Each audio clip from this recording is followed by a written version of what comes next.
consider your cause, your charity, or your drive, your effort, audit it. Make sure, because so much of it is symbolism over substance, where people think they're helping by doing nothing.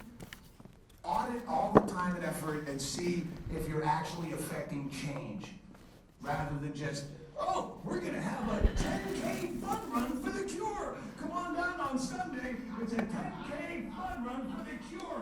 Why? Why?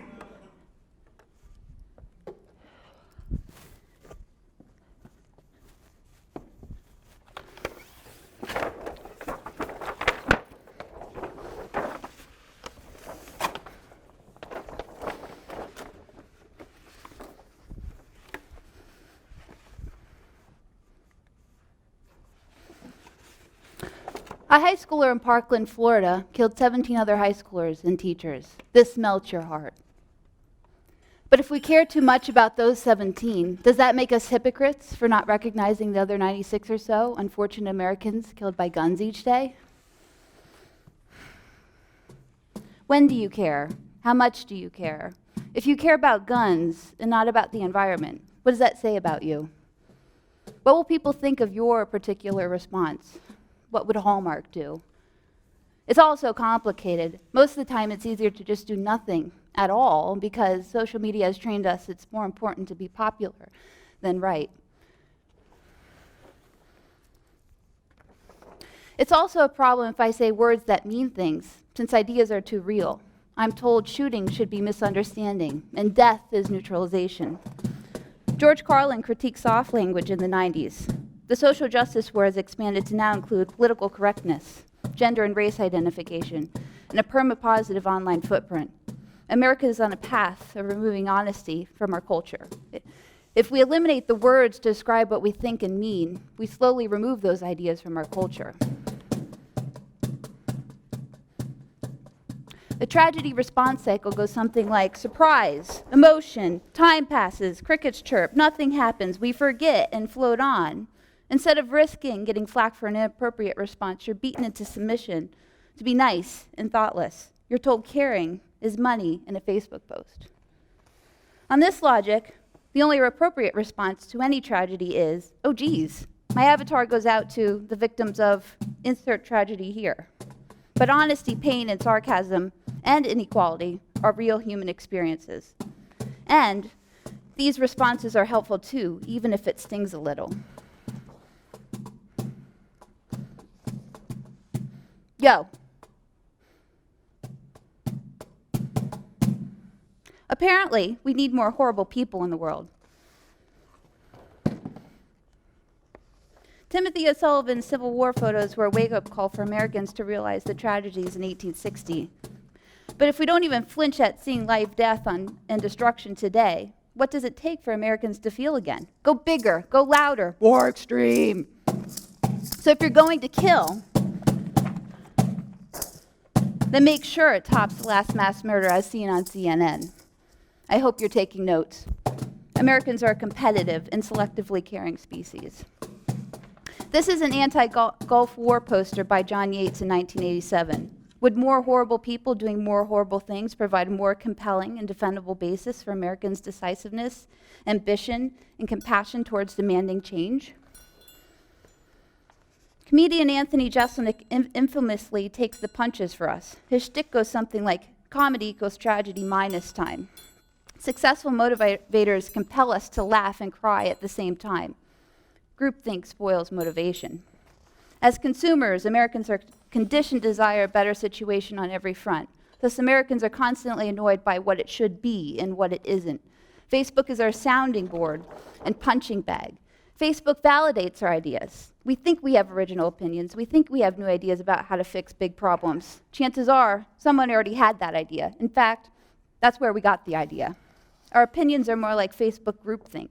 Social media primes our opinions and spoils our enthusiasm to act upon them. We wish we could sign out of Facebook for good. But if we don't exist on Facebook, then our ideas are not actually real. Now we're annoyed and unmotivated. Says Louis C.K., we commend ourselves for even having the idea to care. I mean, most people don't even make it that far.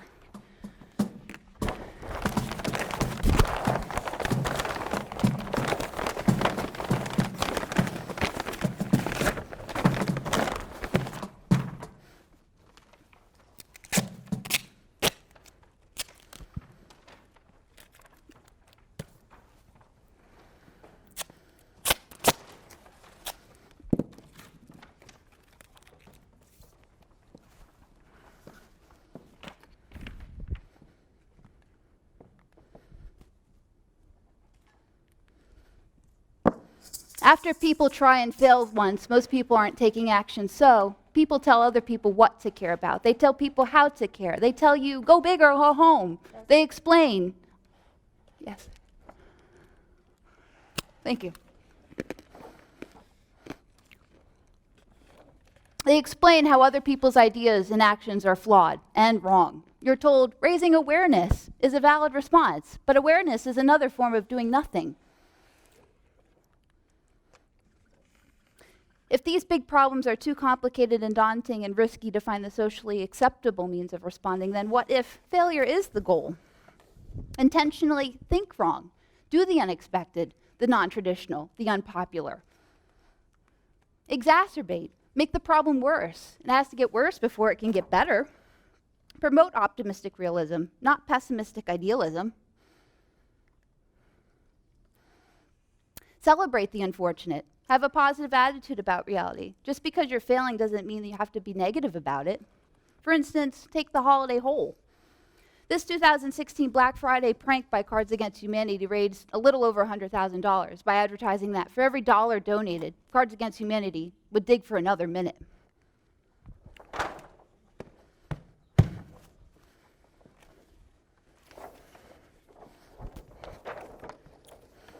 Some of the frequently asked questions include, why aren't you donating money to this charity? Why aren't you donating money to this charity? And where is this hole?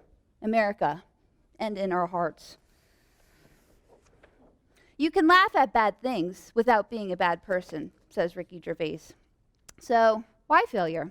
Well, failure relieves the social pressure from the expectation of success.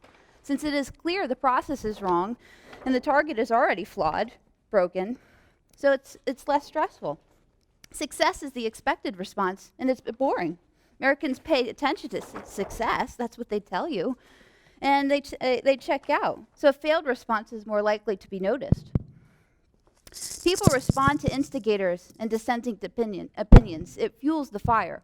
Failure motivates and mobilizes other people to think that they can do better, and they don't even realize it. So failure inspires others to take action. Americans are a competitive and one-upmanship kind of species. And lastly,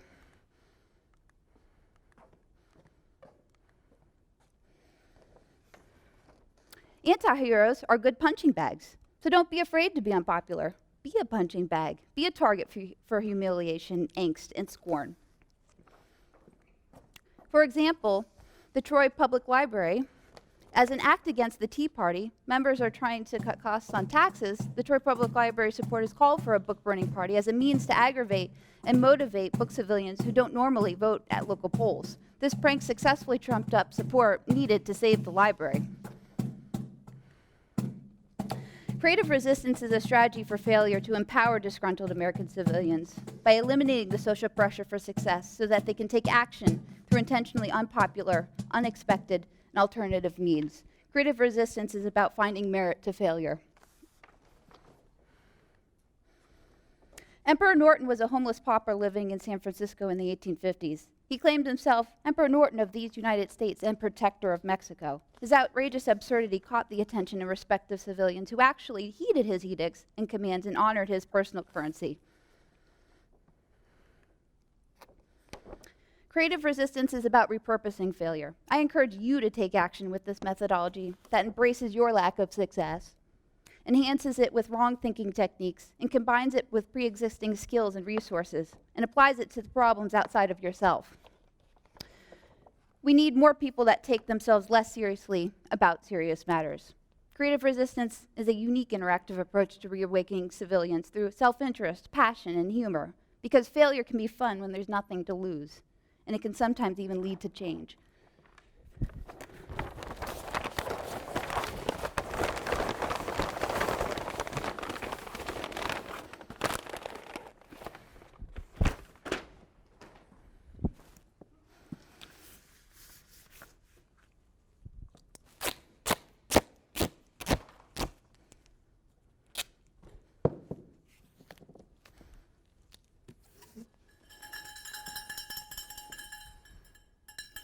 Did you steal my clicker? Where's my clicker? Thank you.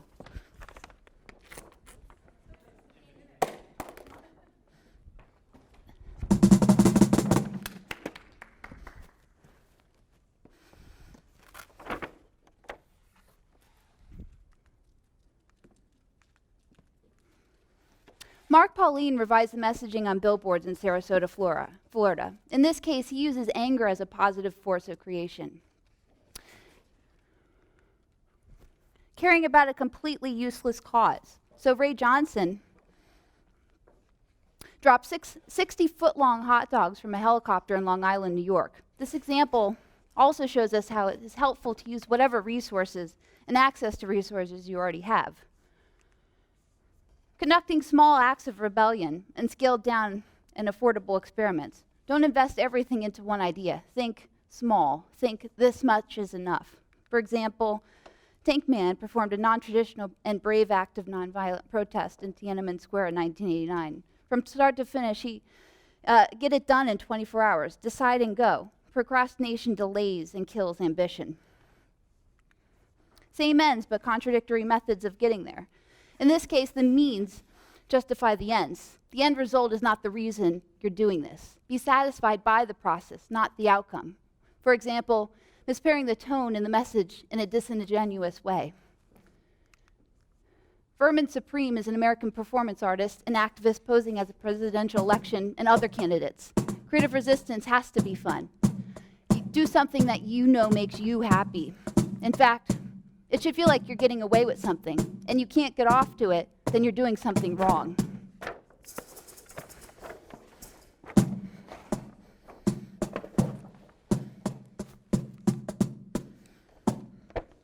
Pranks and the power of deception.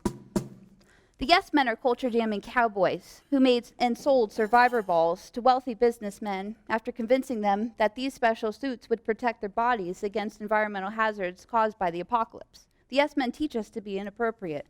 There's more than one kind of response. Most important of all, do not ask for permission. So even though failing is a lot more achievable than success, failure still requires an effort. No. Maybe someone in the audience.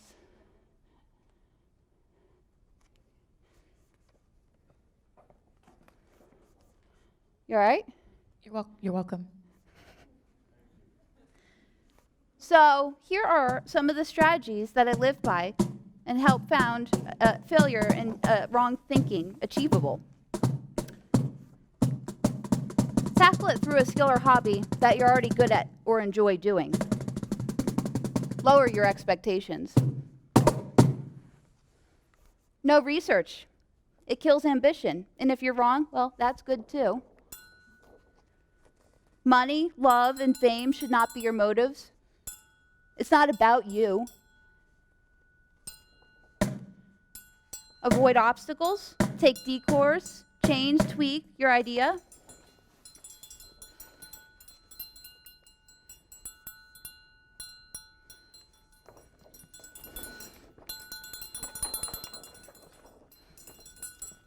So here's a technique that you can do.